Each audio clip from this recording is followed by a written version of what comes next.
अस्सलाम वालेकुम। आज हम डिस्कस करेंगे एवोल्यूशन ऑफ सीड, जिसमें हम देखेंगे कि सीड कब और कैसे इवॉल्व हुआ। सीड कहते हैं इंटेगुमेंटेड मेगास्पोरेंजियम को, यानी मेगास्पोरेंजियम जिसके इंटेगुमेंट्स कवरिंग बन जाए उसे हम सीड कहते हैं।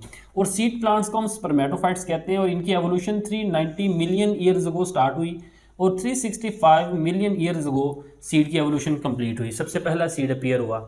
अब हम इसकी एवोल्यूशन को स्टेप बाय स्टेप डिटेल में डिस्कस करते हैं।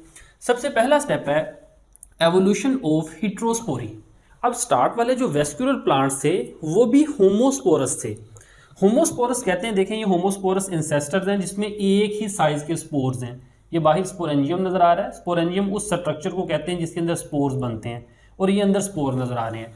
तो सबसे पहली एवोल्यूशन है हिट्रोस्पोरी, यानी डिफरेंट साइज के स्पोर्स का बनना। यहाँ पे देखें ये माइक्रोस्पोर हैं, और ये माइक्रोस्पोर बाद में मेल गेमेटोफाइट और माइक्रो गेमेटोफाइट बनाते हैं। और ये मेगास्पोर्स हैं जो बाद में मेगा गेमेटोफाइट और फीमेल गेमेटोफाइट या फिर फीमेल गेमेटोफाइट बनाते हैं। ये बाहर आपको मेगास्पोरेंजियम नजर आ रहा है। तो ये पहली एवोल्यूशन है कि हिट्रोस्पोरस, दो डिफरेंट साइज के स्पोर्स का बनना। दूसरी एवोल्यूशन है retention and germination of megaspore with in megasporangium. देखें ये बाहर मेगास्पोरेंजियम कवरिंग के अंदर मेगास्पोर है। अब स्टार्ट में क्या होता था, ये मेगास्पोर बनने के बाद इन्वायरमेंट में रिलीज हो जाता था। यानी ये मेगास्पोरेंजियम जो सी है ये फटती थी और ये सारे के सारे मेगास्पोर्स निकल जाते थे, इन्वायरमेंट में रिलीज हो जाते थे। वहीं पे वो फिर फीमेल गेमेटोफाइट बनाते थे। वहीं पे फिर इन्वायरमेंट में ही फर्टिलाइजेशन होती थी, यानी वहाँ पे फर्टिलाइजेशन वाटर डिपेंडेंट होती थी। तो अब एवोल्यूशन क्या हुई, प्लांट ने क्या करना शुरू किया, इस मेगास्पोर को मेगास्पोरेंजियम के अंदर ही रहने दिया, उसके अंदर ही रिटेन किया। इससे क्या हुआ कि मेगास्पोर को ज़्यादा प्रोटेक्शन मिली। और ये काम किसके अंदर शुरू हुआ, ये स्टार्ट हुआ सिलेजिनेला के अंदर। अगली जो अडेप्टेशन है वो है development of protective layers around megasporangium. अब यहाँ पे देखें ये ब्लैक कलर में मेगास्पोरेंजियम है, इसके गिर्द स्पोरोफाइट के ही कुछ हिस्सों ने इसके गिर्द सराउंड करना शुरू कर दिया, इसके गिर्द लेयर बनाना शुरू कर दी। यहाँ पे देखें ये कुछ पत्ते की तरह के स्ट्रक्चर हैं जो स्पोरेंजियम के गिर्द लिपट रहे हैं। और लिपटते लिपटते इन्होंने क्या किया, स्पोरेंजियम को चारों तरफ से कवर कर लिया, एक प्रोटेक्टिव लेयर बना दी, एक इंटेगुमेंट बना दी, एक झिल्ली बना दी। अब क्या बन गया, ये ओव्यूल बन गया। याद रखें ओव्यूल क्या है, ओव्यूल इज इंटेगुमेंटेड इंडेहिसेंट मेगास्पोरेंजियम। यानी ओव्यूल ये जो ब्लैक कलर में नजर आ रहा है मेगास्पोरेंजियम, ओव्यूल दरअसल मेगास्पोरेंजियम ही है, बस वो इंटेगुमेंटेड है, उसके बाहर कवरिंग बन गई है। इंडेहिसेंट कहते हैं जो अनब्रेकेबल, ऐसी कवरिंग जो टूट नहीं सकती, यानी ये सख्त कवरिंग होती है। तो ये आपके पास ओव्यूल बन गया।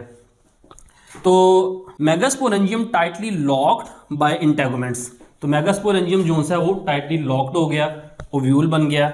अगली एडेप्टेशन है reduction to single functional megaspore per sporangium.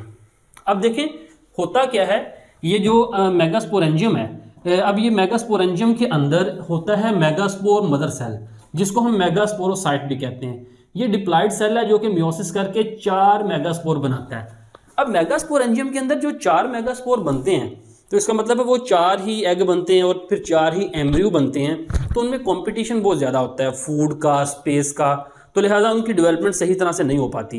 तो अगली एडेप्टेशन ये थी कि इस मेगास्पोर मदर सेल से जो 4 मेगास्पोर बन रहे थे, 3 को एबॉर्ट कर दिया जाता था, ख़त्म कर दिया जाता था। यहाँ पे देखें ये 4 बने, इन ये जो ऊपर ये जो 3 है इनको ख़त्म कर दिया गया और एक ही मेगास्पोर रिटेन किया गया। उसी मेगास्पोर के अंदर एग बनेगा और वहाँ पे सिर्फ एक सिंगल एम्ब्रियो बनेगा। ये नेक्स्ट एडेप्टेशन थी। 5वीं एडेप्टेशन है development of embryo sac within sporangium. Sporangium के गिर्द अंदर एम्ब्रियो सैक का बनना। अब ये स्पोरेंजियम है ब्लैक कलर के अंदर मेगास्पोरेंजियम। तो मेगास्पोरेंजियम के अंदर ये जो स्ट्रक्चर बना है जिसके अंदर ये एग मौजूद है, ये जो आपको स्ट्रक्चर नजर आ रहा है यानी मेगास्पोर जिसके अंदर एग मौजूद है, इसे हम क्या कहते हैं, एम्ब्रियो सैक कहते हैं इस स्टेज को। और आखिरी मॉडिफिकेशन है G modification of distal end of megasporangium for pollen capture.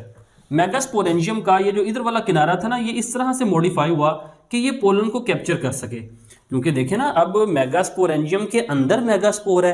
पहले तो मेगास्पोर इन्वायरमेंट में चला जाता था, वहाँ पे उसको जो मेल गेमेटोफाइट था उसको सर्च आउट कर लेता था, वहाँ तक पहुँच जाता था। लेकिन अब तो मेगास्पोरेंजियम के अंदर ही है। लिहाजा मेगास्पोरेंजियम का ही डिस्टल एंड इस तरह से मॉडिफाई हुआ है कि वो पोलन को कैप्चर कर सके। याद रखें ये जो पोलन है इसके अंदर मेल गैमेटोफाइट है, तो जैसे ही पोलन यहाँ पे आएगा ये पोलन क्या करेगा, ये पोलन ट्यूब बनाएगा और उस पोलन ट्यूब के अंदर से मेल गैमेटोफाइट इस एग तक पहुंचेंगे और एग की फर्टिलाइजेशन होगी। जैसे ही एग की फर्टिलाइजेशन होगी तो वो क्या बना देगा, वो सीड बना देगा। यानी एग की फर्टिलाइजेशन के बाद ये जो अंदर ओव्यूल है, ये जो ओव्यूल है, ओव्यूल क्या बना देगा, सीड। एग की फर्टिलाइजेशन के बाद ये ओव्यूल सीड बना देगा और इसके बाहर ये जो प्रोटेक्टिव कवरिंग है, ये जो प्रोटेक्टिव कवरिंग है ये क्या बन जाएगी, सीड कोट में कन्वर्ट हो जाएगी। और जैसे ही इस सीड को फेवरेबल कंडीशन मिलेगी ये जर्मिनेट करेगा और ये सीडलिंग आपको इमर्ज होती नज़र आ रही है, जिसमें ये रूट्स और ये शूट्स नज़र आ रहे हैं।